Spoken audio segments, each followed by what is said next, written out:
बड़ा अपडेट है। बताया जा रहा है कि पूर्व जज गांव बिलौटी पहुंचे हुए हैं। बता दें कि न्यायिक जांच के अध्यक्ष विनोद सिन्हा जो पूर्व जज हैं वो बिलौटी गांव पहुंचे हैं।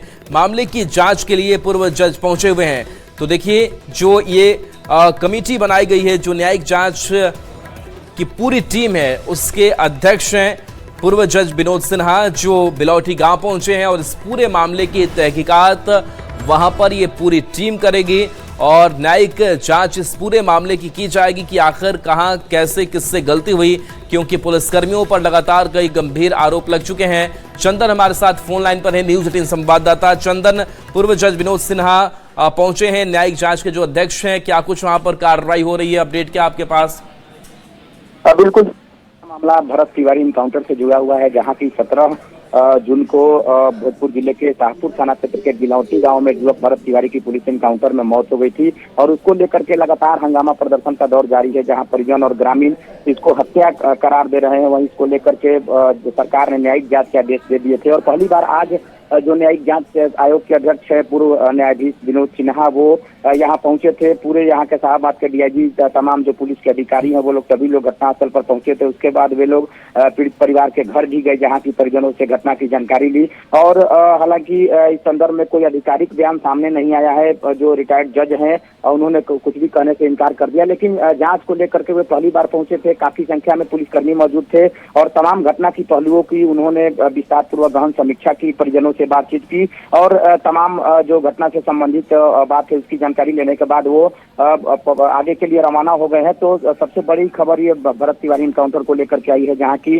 जो विनोद सिन्हा है न्यायिक जांच के अध्यक्ष, वो यहाँ पहुंचे हैं और इस घटना के न्यायिक जांच जो है अब शुरू हो गई है। जी चलिए, आप हमारे साथ बने रहिए। एक और बड़ी खबर इसी मामले को लेकर के है, जहां पर खबर सामने आ रही है कि एक्शन में शाहबाद के डीआईजी भी हैं। आरा से बड़ी खबर, जहां भरत तिवारी एनकाउंटर मामले में बिलौटी गांव डीआईजी सत्य प्रकाश पहुंचे। पूरे मामले की जांच को लेकर के एक्शन जारी है। 17 जून को भरत का एनकाउंटर हुआ था। कल रात परिवार से एसपी की भी मुलाकात हुई थी। चंदन हमारे साथ जुड़े हुए हैं। चंदन, अब शाहबाद के डीआईजी भी पहुंचे, उन्होंने क्या कुछ कहा कार्रवाई को लेकर? जो जांच का आदेश किया उसमें न्यायिक जांच का गठन किया है। वहीं दूसरा जो जांच का जिम्मेवारी है पुलिस की तरफ से उसको डीआईजी शाहबाद को अधिकृत किया गया है। यानी पूरे जो इनकाउंटर प्रकरण है उसमें पुलिस की तरफ से जो जांच है वो डीआईजी कर रहे हैं और इसको लेकर के पहली बार जहां देर रात भोजपुर के पुलिस अधीक्षक वहां पहुंचे थे, परिजनों से मुलाकात की। इस दौरान सुबह ही शाहबाद परिक्षेत्र के जो डीआईजी है सत्य प्रकाश, वो पहुंचे हुए हैं और पुलिस की जांच की तरफ से वो जांच के प्रमुख बनाए गए हैं। तो उन्होंने घटनास्थल पर जाकर के परिजनों से मुलाकात करके तमाम तथ्यों को देखा है और उसकी जांच शुरू कर दिया है। पुलिस की तरफ से भी और न्यायिक जांच भी, दोनों जांच जो है भरत तिवारी इनकाउंटर को लेकर के शुरू हो गया है और जांच जो है उसको लेकर के, हालांकि अभी भी जो परिजन है मृतक की, भरत तिवारी की जो मां है आशा देवी, वो लगातार दोषी पुलिसकर्मियों को फांसी देने की मांग कर रही है। लेकिन दोनों जांच अब तेज हो गए हैं और जहां एक तरफ न्यायिक जांच भी शुरू हो गई है, वहीं पुलिस की भी जांच शुरू हो गई है। उसको लेकर के डीआईजी खुद वहां बिलौटी गांव पहुंचे थे और तमाम उन्होंने जांच की और जांच की जो दिशा है वो धीरे आगे बढ़ी। जी चलिए, बहुत बहुत शुक्रिया इस अपडेट के लिए आपका।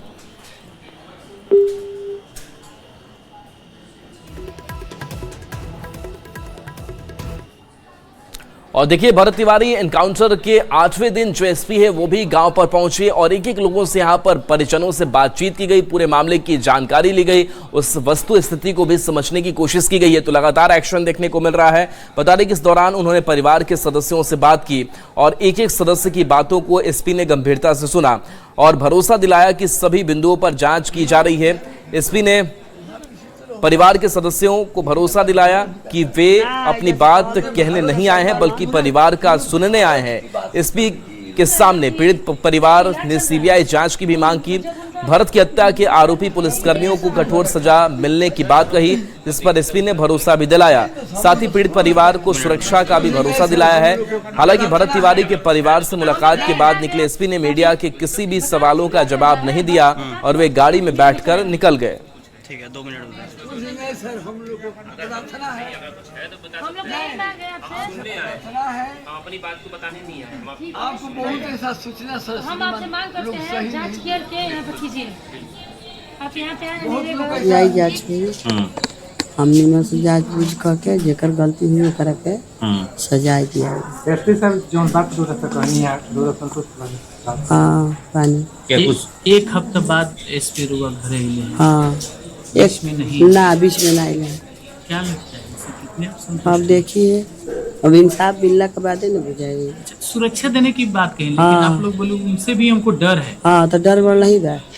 क्या बोले सुरक्षा को लेकर, क्या हाँ बोले? कल कि ना जांच बूझ के हम ऐसे करेंगे। ये हुई कि वो बोले थे बॉडीगार्ड यहाँ पे देने के लिए, तो हम मेरा मांग यही था उनसे कि जो भी यहाँ पे करे चाहे रखें, कि सब उन्हीं के निगरानी में जांच करके यहाँ पे रखा जाएगा।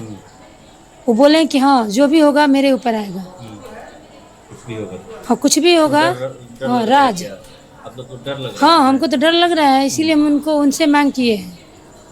तो बोले कि अपना निगरानी में जांच करके यहाँ भेजेंगे, कुछ भी होता है। यहाँ पर हाँ जो भी थाना से आएंगे, जो भी उनके आएंगे तो उस जांच करके यहाँ भेजेंगे। अगर कुछ भी होता है तो वो अपना वो बोलें कि हम अपने ऊपर लेंगे। पहली बार भोजपुर एसपी राज पहुंचे हुए थे आपके घर पे, क्या बात हुई? आपसे क्या बात कर रहे थे? हमसे तो ये बात कर रहे थे कि मतलब इस जो भी बिंदु यहाँ उठता है कि मतलब पिस्टल फेंकने के बाद वो उनको क्यों मारा गया, गोली क्यों चलाई गई, बस वो यही बोले और चुप हो गए। और कुछ माता जी जांच होगी, जांच होगी। अभी कोई संतुष्ट नहीं है, इससे कोई संतुष्ट नहीं है। ये सब क्या है क्या नहीं है ये हमको पता नहीं है। हमको न्याय चाहिए किसी भी हाल आप लोग से। बोले कि हमें न्याय हाँ चाहिए। हमें न्याय चाहिए। और देखिए, राम मंदिर चढ़ावा चोरी मामले को लेकर के अब ये पूरा मामला सुप्रीम कोर्ट तक पहुंच चुका है और सीबीआई जांच की मांग की गई है। इस पूरे मामले को लेकर के याचिकाकर्ता ने मामले में सीबीआई जांच की मांग की है। सुप्रीम कोर्ट ने अब सोमवार को मामला मेंशन करने को कहा है। तो राम मंदिर चढ़ावा चोरी मामला अब सुप्रीम कोर्ट पहुंच चुका है, जहां याचिकाकर्ता ने कहा है कि इस पूरे मामले की जांच सीबीआई से कराई जानी चाहिए।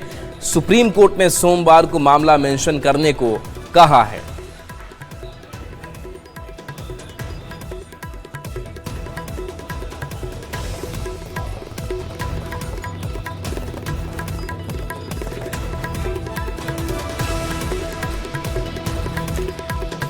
अब बात वेनेजुएला की करते हैं, जहां पर 7.5 तीव्रता का भूकंप, जोरदार भूकंप आया और इसने बड़ी तबाही मचाई है। भूकंप के बाद वेनेजुएला में आपातकाल की घोषणा कर दी गई है। राजधानी कराकास लागवेरा में भूकंप से भारी तबाही मची है। कम से कम 32 लोगों की मौत हो गई है, 700 से ज्यादा लोग घायल हैं। वेनेजुएला से खतरनाक भूकंप की खबर सामने आई, जहां राजधानी कराकास के पश्चिम में 7.5 तीव्रता का शक्तिशाली भूकंप दर्ज किया गया। ये भूकंप डबल इवेंट का हिस्सा बताया जा रहा है, जिसमें 39 सेकंड पहले 7.2 तीव्रता का झटका भी आया था। संयुक्त राष्ट्र भूवैज्ञानिक सर्वेक्षण यानी कि यूएसजीएस ने इस आपदा में बड़े पैमाने पर नुकसान और हताहतों की आशंका जताई है। साथ ही आने वाले समय में आफ्टर शॉक्स की चेतावनी भी दी गई है।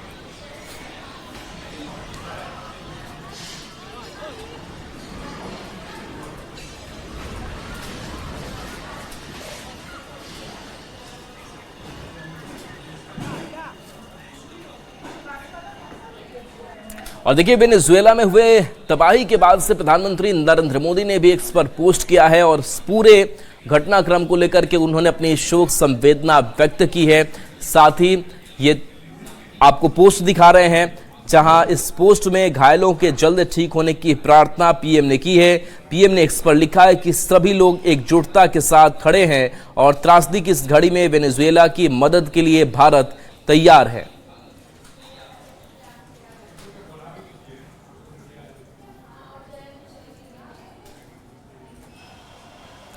पासपोर्ट पर विदेश मंत्रालय के बयान को लेकर के अब सियासत इस पर के गरमाई हुई नजर आ रही है। जो खबर सामने आ रही है कि पासपोर्ट पर विदेश मंत्रालय का बयान और इस बयान को लेकर के सियासत गर्म है। विदेश मंत्रालय ने एक प्रेस कॉन्फ्रेंस में कहा था कि पासपोर्ट मुख्य रूप से यात्रा का दस्तावेज है, नागरिकता का प्रमाण नहीं है। इससे पहले सुप्रीम कोर्ट ये बात कह चुका है कि आधार और वोटर आईडी कार्ड नागरिकता का प्रमाण नहीं है। विपक्ष के नेता सवाल उठा रहे कि अगर पासपोर्ट, आधार और वोटर आईडी नागरिकता का सबूत नहीं है तो आखिर कौन सा दस्तावेज भारतीय नागरिक होने का प्रमाण माना जाएगा।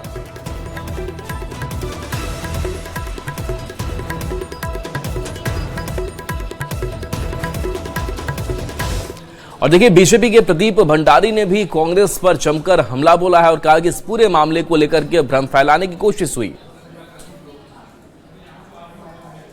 तो लगातार इस पासपोर्ट वाले बयान को लेकर के सियासी बयानबाजी तेज है। विपक्ष लगातार सवाल उठा रहा है कि आखिर किस डॉक्यूमेंट को भारतीय नागरिकता का प्रमाण माना जाए। दूसरी तरफ पासपोर्ट के मुद्दे पर बीजेपी ने कांग्रेस पर हमला बोला है। बीजेपी के प्रदीप भंडारी ने कहा कि कांग्रेस पासपोर्ट पर फर्जी खबरें फैला रही है। 2013 में बॉम्बे हाई कोर्ट और उसके बाद सुप्रीम कोर्ट के फैसले में स्पष्ट रूप से कहा गया था कि पासपोर्ट एक यात्रा दस्तावेज है।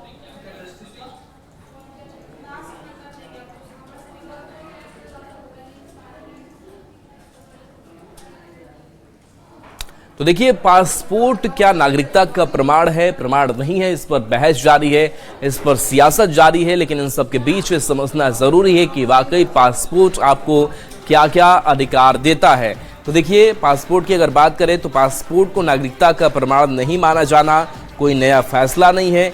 ये न तो कल तय हुआ और न ही पिछले 12 सालों में पासपोर्ट कभी भी नागरिकता का प्रमाण नहीं रहा है। पासपोर्ट अधिनियम 1967 में भी प्रावधान है कि कुछ परिस्थितियों में गैर नागरिकों को भी पासपोर्ट जारी किया जा सकता है।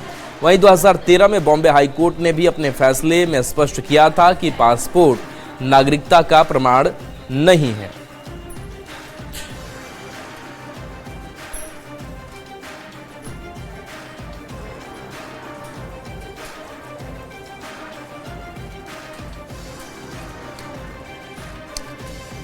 देखिए, टेंडर घोटाले में एसवीयू की तरफ से कार्रवाई हुई है और चार्जशीट निगरानी की विशेष अदालत में इसकी जो जमा है वो कर दी गई है। ऋषिश्री के इस पूरे मामले को लेकर क्या कार्रवाई आगे हुई है, आपको इस रिपोर्ट में दिखाते हैं।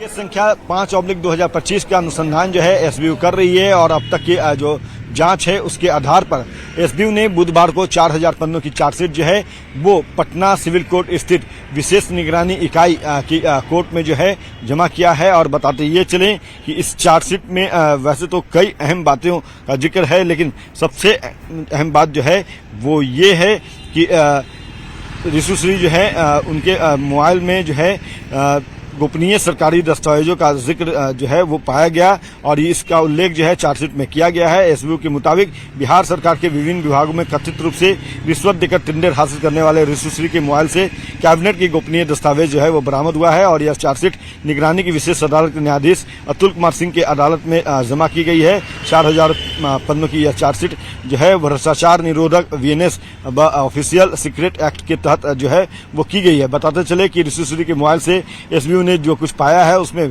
बिहार मास्टर प्लान 2031 की गोपनीय ड्राफ्ट जो है वो पाया है। कैबिनेट नोट हस्ताक्षर से पहले लिख हुए ये पाए गए हैं। संवेदनशील सरकारी दस्तावेज कई विभागों की गोपनीय टेंडर नोटशीट जो है उसकी तस्वीर पाई गई है। स्मार्ट सिटी परियोजना से जुड़ी गोपनीय फाइलें जो हैं वो पाई गई है। बायोमेडिसिन परियोजना के संवेदनशील सरकारी जानकारी जो है वो पाए गए हैं। गार्बेज फ्री सिटी योजना से संबंधित गोपनीय दस्तावेज जो है वो पाए गए हैं। और बताते ये चले कि एसबीयू के अनुसार ऋषिश्री के मोबाइल से 27 फरवरी 2023 का सीक्रेट मार्क किया गया ड्राफ्ट कैबिनेट नोट मिला है और यह Bihar master plan 2031 Patna metropolitan plan से संबंधित था। दस्तावेज सक्षम अधिकारी के हस्ताक्षर के साइन होने से पहले ही ऋषिश्री के पास पहुंच गया। मोबाइल से बिहार सरकार के कई गोपनीय टेंडर और नीतिगत फैसलों से जुड़ी नोटशीट की तस्वीरें भी मिली है। और बताते चले कि 342.88 करोड़ रुपए के स्मार्ट सिटी प्रोजेक्ट से जुड़े गोपनीय नोट भी मिले हैं और 57 शहरों के नदी नाला बायोमेडिसिन प्रोजेक्ट और 21.41 करोड़ के गार्बेज फ्री सिटी प्रोजेक्ट से संबंधित दस्तावेज भी बरामद किए गए हैं। और बताते ये चलें कि एसबीयू का दावा है कि जानकारी जो है वो हासिल करने के लिए ऋषिश्री जो है वो अधिकारियों को मोटी रकम दिया करता था, 7 से 10% कमीशन दिया करता था। तो फिलहाल जो है ये बड़ी जानकारी है, लेकिन चूंकि 4000 पन्नों का जो है चार्जशीट एसबीयू ने दायर किया है, तो उसमें और भी कई बड़े खुलासे जो है वो किए गए हैं। इससे जुड़ी जो खबर है वो हम आगे आप तमाम दर्शकों को बताएंगे। लेकिन सबसे अहम बात है कि ऋषि श्री का जो नेटवर्क है वो इतना तगड़ा था कि कैबिनेट में जाने से पहले ही उसकी जानकारी जो है संबंधित जो काम होने हैं बिहार में उसकी जानकारी ऋषि श्री के पास आ जाती थी, और इसके प्रमाण जो है वो ऋषि श्री के पास से बरामद मोबाइल का जब जांच एसबीयू ने किया तो उसमें पाया है। कैमरा पर्सन अजय दुबे के साथ अमित कुमार, न्यूज 18 पटना। और देखिए, इस बीच रांची से बड़ी खबर जहां पर रिम्स के निदेशक डॉक्टर राजकुमार के इस्तीफे की खबर है। हालांकि इस्तीफा अभी मंजूर नहीं किया गया है, जो सूत्रों के हवाले से खबर है। बता दें कि कल सीआईडी जांच के बाद से इस्तीफा डॉक्टर राजकुमार ने दिया है। स्वास्थ्य मंत्री को उन्होंने अपना इस्तीफा भेज दिया है। टेंडर घोटाले में सीआईडी ने दबिश दी थी। हालांकि इस्तीफा अभी मंजूर नहीं हुआ है, जो सूत्रों के हवाले से खबर है।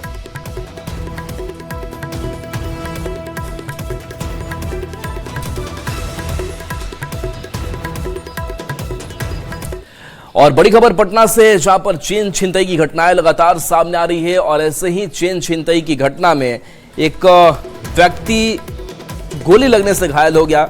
सूचना मिलते ही धनरुआ थाना पुलिस मौके पर पहुंची और घायल को इलाज के लिए अस्पताल भेजा। घटना मसौड़ी के धनरुआ थाना क्षेत्र के दरदा पुल के पास की है। फिलहाल पुलिस घटना की जांच में जुटी हुई है।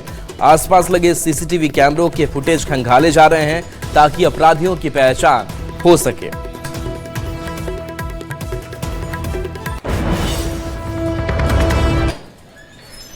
सूचना मिली थी एक व्यक्ति को दरदा पुल के पास चेन छिनतई के क्रम में पैर में गोली मार दिया गया है।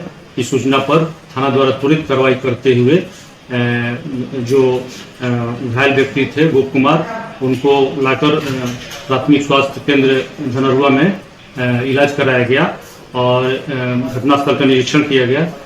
इसमें पता चला गोप कुमार जो जख्मी व्यक्ति थे गोप कुमार बताया कि ये पोठिया थाना खिंजर जिला अरवल के रहने वाले हैं। बाढ़ से बड़ी खबर, जहां पर बुजुर्ग की हत्या कर दी गई है। बताया जा रहा है कि दूध लाने के लिए बुजुर्ग गए हुए थे और इसी दौरान इस घटना को अंजाम दिया गया। गोली मारकर हत्या कर दी गई है। बुजुर्ग के पीठ में गोली मारी गई। भदौर थाना के बरुआने खंदा की एक घटना सामने आई है। नालंदा के गोविंदपुर का रहने वाला मृतक है। पुलिस मामले की जांच पड़ताल में जुटी हुई है। तो मुझे 9:10-15 पे पता चला कि पिताजी का मतलब हत्या कर दिया गया है और पुलिस बताई कि इनको गोली मारा गया है। रात में 10-10:30 बजे सूचना मिला था कि बरवाने गांव के बगल में एक व्यक्ति को मार दिया गया है। तो हम लोग गए वहां, देखे तो इसका मृत शरीर को पाया। फिर पोस्टमार्टम के लिए आए हैं यहाँ। तो क्या लगता है गोली मार के हत्या, गला पे निशान है? देखिए, गमछी तो गला में बांधा हो ये तो हम लोग देख रहे हैं, पर जख्म है पीठ पर। वो कौन चीज़ का जख्म है ये जांच पर है। ये तो पोस्टमार्टम में खुलासा हुई। गोली पोस्टमार्टम के बाद खोखा नहीं बरामद हुआ है। देश में 1975 में आज ही के दिन आपातकाल लागू हुआ था और इस आपातकाल को लेकर के खबर यह है कि एनसीईआरटी के अब पाठ्यक्रम में भी इस आपातकाल के चैप्टर को पढ़ा जाएगा। खबर यह है कि एनसीईआरटी ने क्लास 9 के लिए नई सोशल साइंस की किताब understanding society India and beyond part 1 जारी की है, जिसमें पहली बार 1975 में लागू आपातकाल को पाठ्यक्रम में शामिल किया गया है। इस अध्याय में 25 जून 1975 को तत्कालीन प्रधानमंत्री इंदिरा गांधी की सलाह पर लगाए गए आपातकाल को भारतीय लोकतंत्र का सबसे विवादास्पद दौर बताया गया है। किताब में छात्रों को यह भी समझाया जाएगा कि आपातकाल क्या होता है, कितने प्रकार होते हैं, साथ ही जेपी आंदोलन, बढ़ती महंगाई, राजनीतिक अस्थिरता और विपक्षी आंदोलनों को इसके प्रमुख कारणों के रूप में शामिल किया गया है। इस चैप्टर में इलाहाबाद हाईकोर्ट के उस फैसले का भी उल्लेख है जिसमें इंदिरा गांधी का चुनाव अम्मान्य घोषित किया गया था। इसके अलावा जनवरी 1977 में चुनाव कराने की घोषणा और मार्च 1977 में आपातकाल समाप्त होने की भी जानकारी इस चैप्टर में है। और देखिए, इधर प्रधानमंत्री नरेंद्र मोदी ने भी इस पर एक पोस्ट किया है और इस पोस्ट को उन्होंने एक काला अध्याय, काला दौर बताया है और बताया कि किस तरीके से कई पाबंदियां लगा दी गई थी उस वक्त। और उन्होंने सोशल मीडिया एक्स पर पोस्ट करते हुए लिखा कि संविधान हत्या दिवस आज हमें उस काले दौर की याद दिला रहा है जब भारतीय लोकतंत्र को बुरी तरह से कुचला गया था। यह हमें लोकतंत्र, संविधान और नागरिक अधिकारों की रक्षा के लिए हमेशा प्रतिबद्ध रहने को प्रेरित करता है। आपातकाल का विरोध करने वाली सभी विभूतियों को सादर नमन। पीएम मोदी ने इसके साथ ही एक श्लोक भी साझा किया है।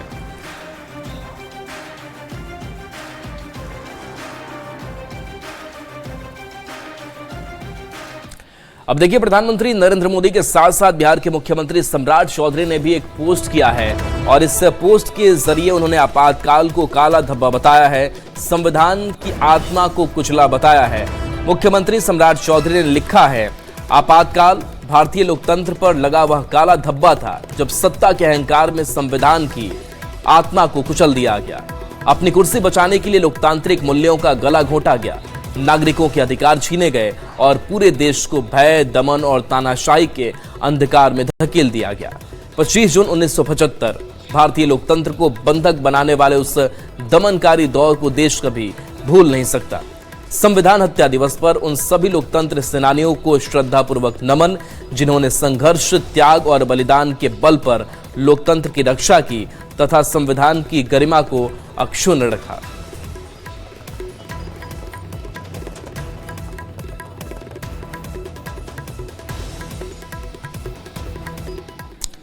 और देखिए, इस बीच बड़ी खबर बांका से है जहां पर सदर अस्पताल में जमकर हंगामा देखने को मिला है। खबर सामने आ रही है कि मामला इस कदर बढ़ गया जहां डॉक्टर और एक युवक के बीच जमकर हंगामा हुआ, एक दूसरे के कॉलर पकड़ते दिखाई दे रहे हैं, वहां हाथापाई भी हो गई। इसी बीच अस्पताल में मौजूद सुरक्षाकर्मी के साथ ही अन्य लोग बीच बचाव करते दिखे। वायरल वीडियो में दिख रहा है कि पहले युवक और डॉक्टर के बीच कहासुनी हुई और देखते ही देखते मामला बढ़ गया। बदतमीजी से पेश आ रहा था। वो मरीज दिखाने के बहाने, मैंने तो उसको कभी नहीं कहा कि मैं मरीज आपका नहीं देखूंगा। वो सिर्फ बोले तुम मुझे भूल गया क्या, पहले वाला घटना याद नहीं है तुमको? तो बोले अरे भैया आप बताइए तो कि क्या दिक्कत है, किसके साथ दिक्कत है? सभी मरीज को तो देखा ही जा रहा है, हम लोग 2 डॉक्टर प्रेजेंट हैं। तो नहीं, आप नहीं देखिएगा, हम सीएस को कंप्लेन करेंगे।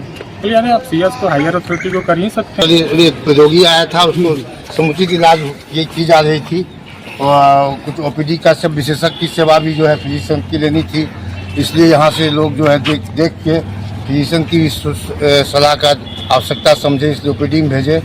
तब तक मैं डॉक्टर ऋषभ मिश्रा जो है वो आके काफ़ी मतलब बाधित किया, जो बहुत ही गैर कानूनी और नियम संगत नहीं है और इसके लिए जो है सभी चिकित्सक आक्रोशित हैं।